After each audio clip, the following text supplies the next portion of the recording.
Welcome to Founder Friday with Microsoft for Startups. My name is Kevin Magee, and I am the cybersecurity lead for Microsoft for Startups globally. Now, in my early days working in the tech industry, I used to think of compliance as staying inside the crosswalks so you don't get a good scolding for jaywalking. But security, now that's the part where you actually look both ways to make sure you don't get flattened by a truck. One sort of keeps you out of trouble, the other one keeps you alive. And I've spent enough time in boardrooms to know that when compliance comes up, the conversation always turns to minimizing costs and minimum requirements. And really, it's been about sort of checking those boxes, the discussion for years and years and years. Now, the last little while, my thinking on what compliance is and how it can be a competitive advantage has completely changed. And I have the privilege of having one of the gentlemen who helped me change my thinking completely with me today to discuss this shift in compliance and how compliance become not only easy, but actually a real competitive advantage for your business. So with me today is the CEO of a company called RegScale. Now, RegScale is one of my cybersecurity portfolio companies within our Pegasus program, which is our top go-to-market program at Microsoft. And wanted to welcome you, Travis, and hopefully looking forward to a really great conversation about how you founded the company, how you vision it, and where it's headed in changing compliance. Absolutely. Thanks for having us, and absolute pleasure to be here. We're honored. Awesome. So I think it is Founder Friday, and now a lot of founders don't like sort of talking about themselves. Other ones really do. I've always pegged you as a don't like talking about yourself, but I think your background is really fascinating in positioning you well for this industry. So undergraduate degree in organizational management, and then a computer science master's degree. Kind of the backward approach to what most people do. They do the computer science and the MBA. I just thought that really sort of set up your early educational space for the founding of this company and managing this company, and then your work experience just build on that. So if you could sort of share some of those that journey or some highlights from that, I think it would be really fascinating. Yeah. So I've always just really enjoyed the intersection of business and technology, and so I think probably equal parts of my brain get attracted to both. And so I started in national security roles, became the CIO early in my career on the federal side. Later became the chief technology officer for the U.S. nuclear weapons program. Later went to Oak Ridge National Lab, got to run the IT services division there, building some of the big science capabilities for the United States, which was a pretty amazing role. And then I got to work for one of the best companies in the world at Bechtel, helping lead digital transformation globally for them. And so just had a lot of experience at scale where risk and compliance were kind of always the bane of my existence. I just thought if you were to lock everybody in a room and we gave you sort of a management challenge to say, design the most inefficient system possible for working through how you ensure good security, you would struggle to come up with something as inefficient as what the industry has done over the prior decades. And we just thought it was an area that was ripe for innovation because it's too security is too important to not take seriously. And while compliance doesn't always equal good security, it is a roadmap to good security, right? And so we thought, well, let's just rethink fundamentally how this is done in a way that makes it more of a competitive advantage and less of a cost center. That's sort of the mission we set out to solve. So if we thought, well, if nobody else is going to do it, then screw it, we'll do it, and that's kind of how we got here.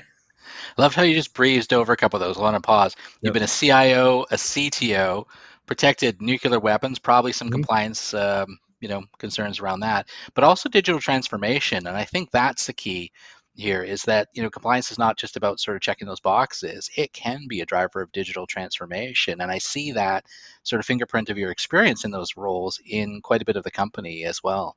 Yeah, and you see it really. It's not a government thing. I thought it was until I got out of government, and then I realized it's a scale thing. And the bigger you are, the more assets you have, the more risk averse you become because you don't want to lose your assets. So it's the Warren Buffett. The first rule of making money is don't lose money.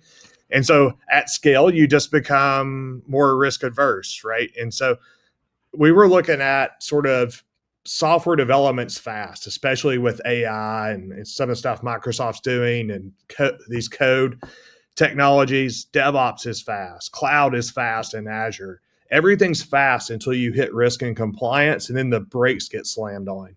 And we thought, well, this is just, one of the last big computer science problems to solve to make this work end to end for digital transformation and highly regulated industry. And it just seemed like the most interesting problem in the world to go solve to me. And I'm an engineer at heart. And so I could see the business reasons of why you would want to solve the problem, but I'm also just insanely attracted to how hard it is as a problem to solve and the chance to build a team to go after it. Well, there's two components that I really think about that you're solving for. One is there's this mind-numbingly boring paperwork problem that every organization on the planet has. Mm-hmm. So that's a pretty big total addressable market there. And then there's this other one, which is the sort of big thinking, the cultural change to embracing compliance and thinking about it a very different way, completely other end of the business spectrum. So, you're solving for two problems simultaneously. How did that come together? Yeah, basically out of personal pain. So Anil and I were trying to modernize some technology in the government, created hundreds of pages of paperwork nobody wanted to read, nobody wanted to write, but it's sort of the Disney pass that lets you into the theme park. Without it, you can't go, right? And so it was a very frustrating experience. And we were thinking about what the future was going to look like. So this was probably 2015 or so. And Anil and I were batting it back and forth. And we thought a couple of things were going to happen. We thought, well, everything's going to be cloud native, which means it's going to be increasingly ephemeral, serverless, spin up and down on demand. So manual paper-based stuff will go from frustrating and expensive to stupid as a function of time. It just won't work. At the same time, we were watching what I call the cyber Oprah effect, which is, Kevin, you get a framework, I get a framework, everybody gets a framework. So instead of passing out new cars, we pass out new regulations every year. And it just keeps piling up on people in a cost center in a way that's not really sustainable. And then Moore's Law is continuing. So you got to go faster. And so we just thought, who's in a position to hit a moving target at twice the scope, at 4 to 8 times the speed by 2030 to support what the business is going to need for their digital transformation journey? And we thought, well, nope, nobody's set up for that. And then we set out to just build a better mousetrap, I guess, of just let's rethink the problem end to end. And so we did things like, well, what if we started with compliance as code? And so instead of just huge spreadsheets, manual copy and paste exercises into documents, what if I could pull my control library, my risk library, the same way I pull my code in GitHub, right? That would give me sort of a as code foundation. I could feed that into all the telemetry and observability we have in a modern cloud world. And most of my paperwork could become self-updating.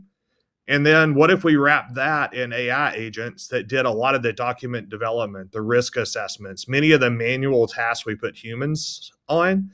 And we built our first fleet of agents on OpenAI, all leveraging the Azure cloud on the back end. And it's really just been a game changer for our customers. Things that would take forever to do with humans, literally months and months in a conference room, can be done in the first hour with AI and these types of approaches. And so it makes it just much faster. And I had an old boss at ORNL used to say, you want to make doing the right thing the easy thing.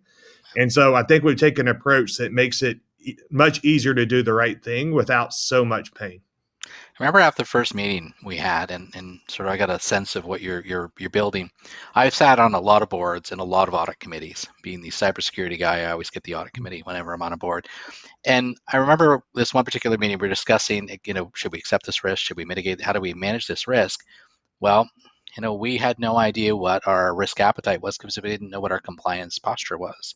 We knew what our security posture was. We didn't know what our compliance posture was. And the reports we were able to pull were 18 months, 2 years out of date. So that was 2 years ago. And you said everything moves so quickly. Mm-hmm. But what if I could know my security posture and my compliance posture in near real time? Mm-hmm. How would that allow us to make better decisions, to move faster, to determine what our risk appetite is and whatnot? And that's where the value of what you're building really came clear to me in that moment, because had I had an ability to say, hey, here's where we are, I could have made a much more informed decision. So I got to think that other customers are seeing that value as well, not just in eliminating the paperwork challenges, but this decision framework that you're providing them to make better business decisions.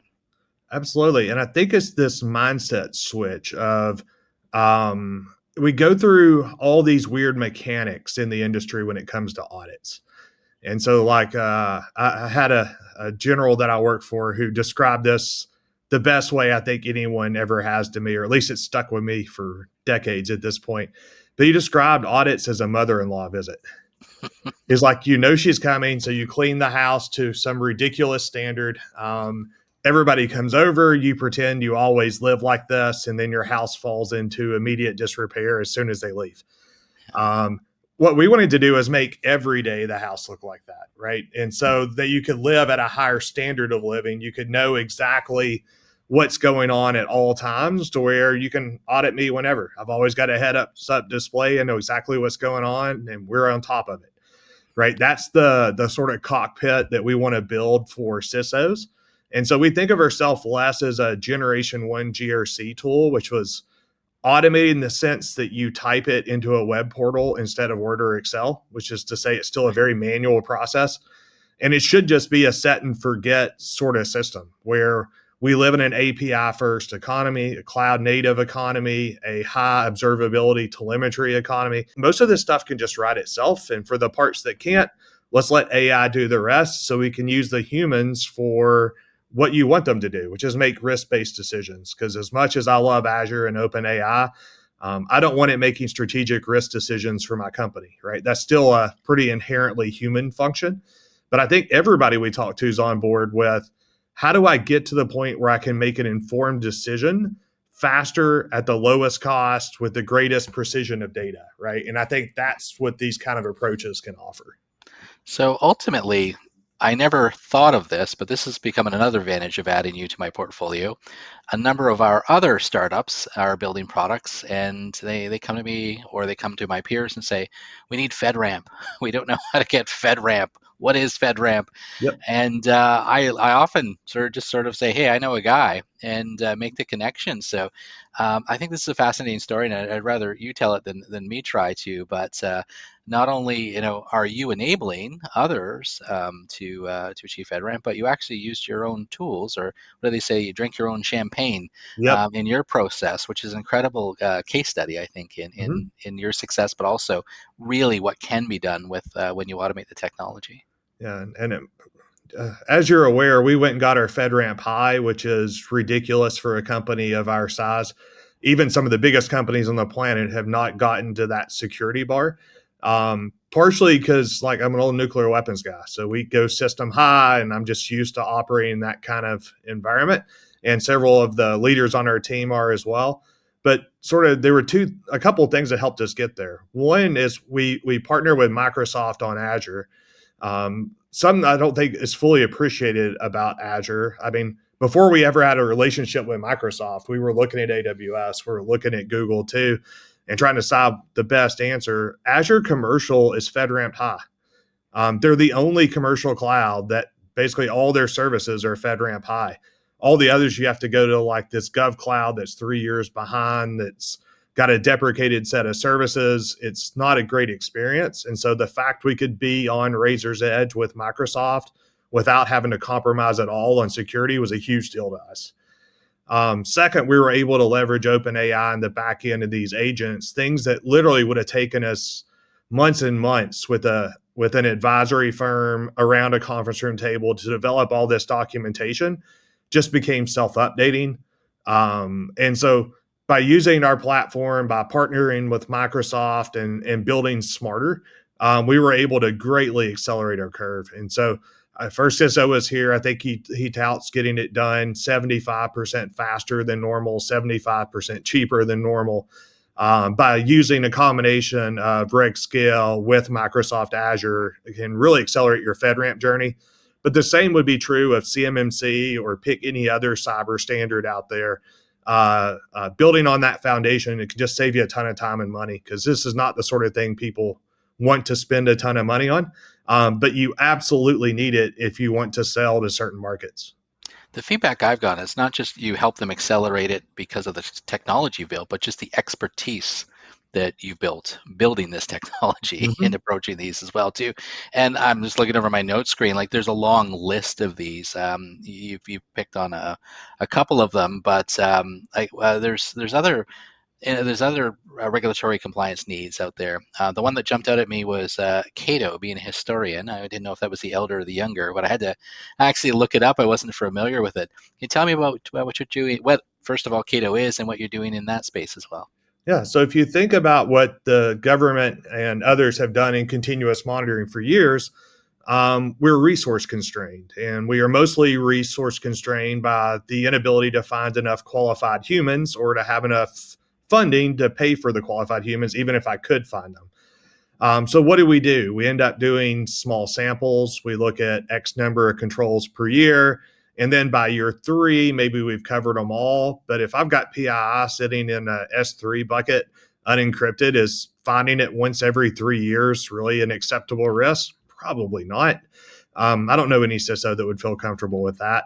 Right. And so the question is, how do we get continuous without exploding cost? And that was sort of the trick we've been trying to pull off with our new architecture of you've got all these tools, you've got all this telemetry. How do we put it all together in sort of that heads up display for governance, compliance, and risk so I can see it without having to put humans on rounds? And it's a combination of extreme automation, just pulling things from systems that already have it and being very opinionated. Like another thing I'll say in the top of market where we play is there's lots of vendors who will say, well, we'll build it together.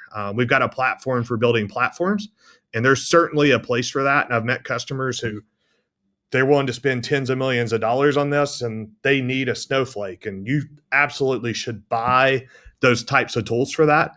But we think most of the market just wants it to work out of the box. Like, they don't want to have to hire all the expertise and figure out exactly how to build it. They want experts to build it based off best practice and then teach them how to use it. And so that's been our opinionated approach, is just wire it up to where it works out of the box. It's simpler to operate. It's built off best practice. You can extend it a little bit around the edges, but you're not building sort of bespoke solutions, right? And then on top of that, build AI first experiences all throughout. So everywhere, we've sort of taken a Toyota production system approach where we've looked at the value stream of what it takes to get certifications and all the steps that go in it. And everywhere a human puts hands on keyboards, we kind of view as a fail. And so everywhere we can, we want to take that cost and that pain out of the system.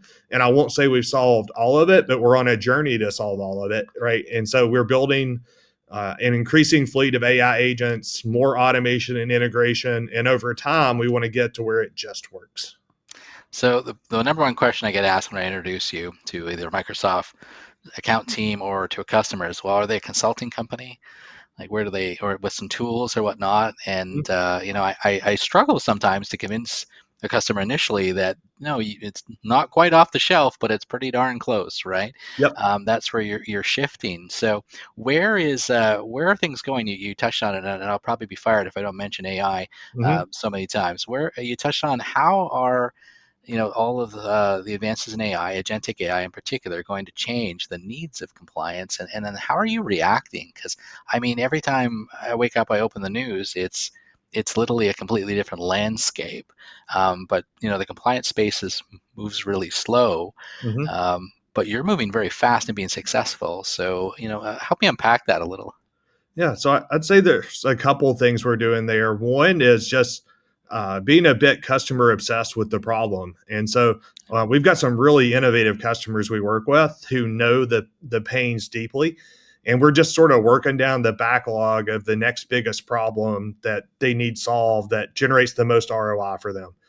Um, I describe this as sort of innovating in the most boring market in the world, right? Like there's nothing excited about compliance, but part of why it's ripe for AI disruption is nobody's going to miss it.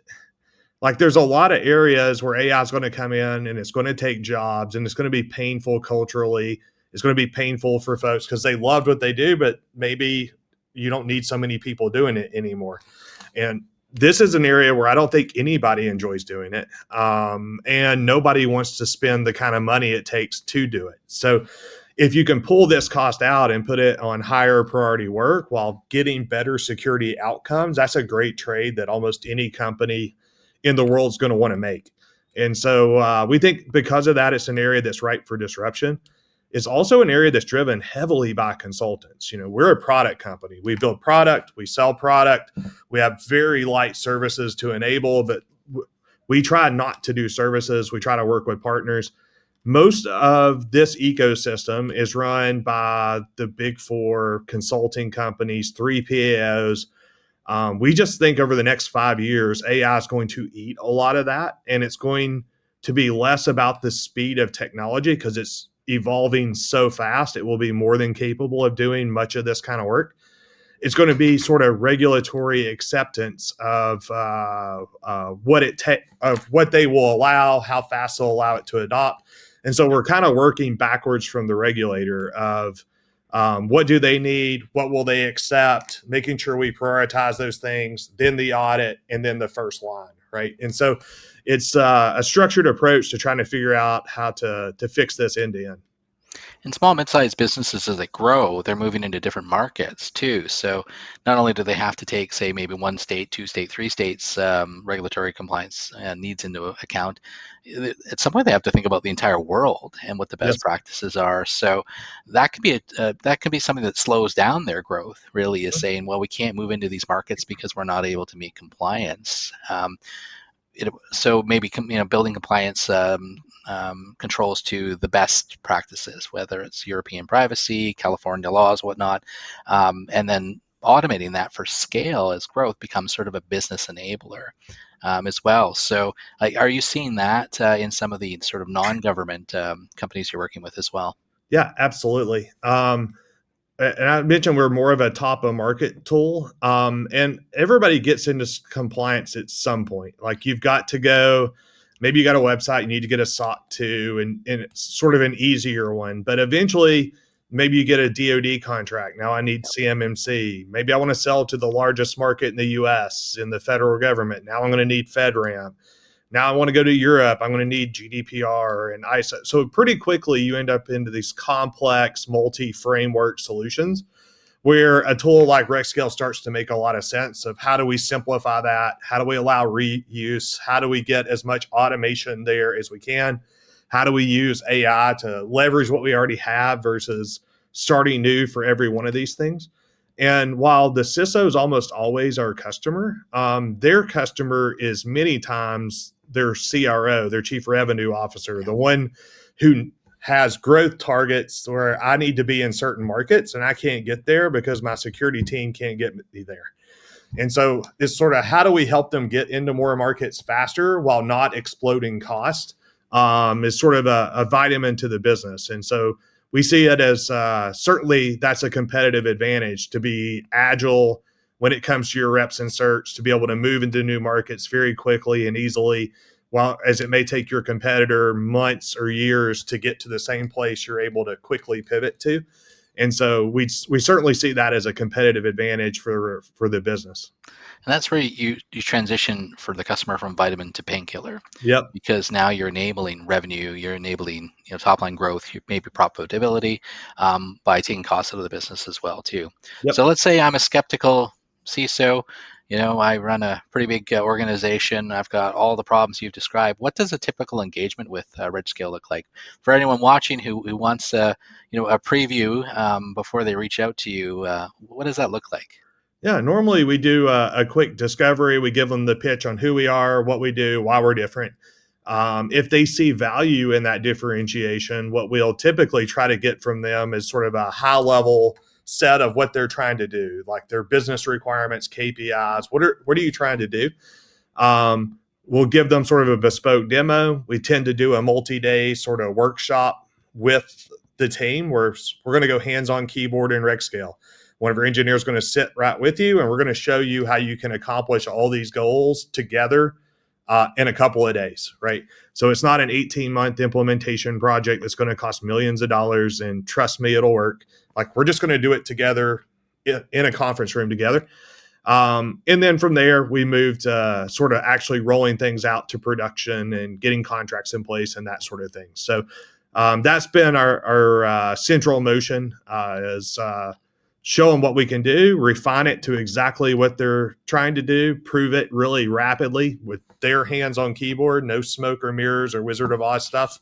It's you in a conference room doing it yourself with our experts showing you how to do it, and then moving to scale it up to production scale and get the value that they're hoping to get out of it. Now, your team has really won the hearts and soul of quite a bit of Microsoft, I got to tell you. Mm-hmm. So I remember pitching you in our first recruit meeting with my peers and saying, but they're a compliance automation company. Like, how do they fit in? How are they going to add value? And now I see, the sales teams, really coming forward and saying, hey, this is something we can use not just to meet the customer need for compliance, but we've got these AI projects that are stalled. We want to help the customer uninstall that. I don't know if that's the right approach or whatnot, but something that you mentioned is kind of like the boring part of the business. You've actually got Microsoft, as an organization, sort of quite excited about working with you, and we've had quite a great deal of success. Would love to hear your thoughts about working with Microsoft, and how are we doing helping you as a rapidly growing startup, but also a very deeply technical company that requires incredible support and access to technology. Yeah, Microsoft's been great to work with from a founder's perspective. Simple things that are meaningful to bottom line are things like Azure credits and generous buckets of that. So we're able to build and prototype things. We're also been able to get some priority access to the AI models as sort of a leading edge AI use case. It's really important that we can count on that. It's always available. Microsoft's been able to help us. We have access to engineers in Redmond who build internet scale systems. So when we are trying to think through architectures and how we build, we have access to the right folks. The go-to-market team has been awesome to pull us into accounts. We've been able to pull actually Microsoft even into accounts they're not in, or at least to a different buying center in the account, like the CISO. So I think that's been a nice two-way, mutually beneficial relationship. And even simplifying procurement using Azure Marketplace, where folks have some credits that are already available. It's an much easier transaction on paper that they've already approved. So just using the marketplace to expedite a procurement is another area that's been helpful. And I think FedRAMP has been huge for us, getting our high certification, being the most secure solution in the market in this space. Has really kind of set us apart and built a moat around us. If we hadn't built that on Azure, I don't think we would have that today. And so picking the right cloud provider was really important to us as well. And just you mentioned my background started in business where I got my first degree, but my case study and the person that I studied in school was Bill Gates, and so he's Microsoft has always been a company that I've admired greatly, and so both me and the entire team are very honored to be partnered with Microsoft, not only as a technology partner but as an investor in our Series B. It's one of those things that you never see something like this happening. At least I didn't. I grew up a poor kid in East Tennessee. Like the fact I could be an entrepreneur in East Tennessee working directly with Microsoft is a dream come true for me. And so never could have imagined this happening. Yeah, without dating myself, my first two companies I founded in the 90s were founded on BizSpark, which Mm-hmm. was the predecessor for Microsoft for Startups. So it's very cool to have come full circle, and a Canadian out in the suburbs of Toronto in a little town called Brantford, the home of Wayne Gretzky, can be an entrepreneur as well Nice. because of Microsoft. So very similar sort of approach in that as well. And I think it's that democratizing technology. That's been my experience with the company over 30 years, making that platform available for entrepreneurs to build. And Mm-hmm. that's what I really enjoy in my everyday job, is working with entrepreneurs that see something different, or see the real hacker sense of the word, taking apart something and finding a new way to use it in a more interesting way. I think that's been the greatest joy of sort of this job, is working with folks like you that are doing that, and I get to to see firsthand some of these companies grow. And speaking of growth, let's end with that. Just incredible growth. You just closed your B round. Mhm. M12, our version of corporate venture, has full disclosure, was one of your investors. But I can say, I mean, I know I was one of your biggest advocates for that discussion to say, you know, as an old sales guy, this is a product that I could sell because every customer needs it. Every customer hates, this problem, and every customer is trying to figure out how to overcome it, but no one's really investing in it. So you've raised some money. You're having incredible success. Where's RegScale headed, and what can we expect over the next maybe year or 18 months? Yeah, we were very blessed with our customers and the folks who believed in us early. We were able to grow 300% the last year, which was just super explosive growth. We've also got some marquee logos who are great innovation partners who are pushing the art of the possible with us, which is really exciting. And then the new people we have around the table, Microsoft M12, who we were in the Pegasus program. We had sought a closer relationship with Microsoft, and now we have it. So again, that was a dream come true for us. Washington Harbor led the round along with Ancona, who's kind of like a co-lead for it. But two top tier investors. We had follow-on investment from some of the originals, as well as Hitachi, as we start to think about going international beyond the US. Hitachi is one of the best names in the business. We've really grown to love working with that team as well. So we're really excited about the new players we have at the table with us. Just brilliant minds, unbelievable companies that it's kind of crazy to think about companies the size of Microsoft and Hitachi and these others, how much they lean in to really try to help entrepreneurs and startups. It's a bit humbling from my side, and we're very, very grateful for it.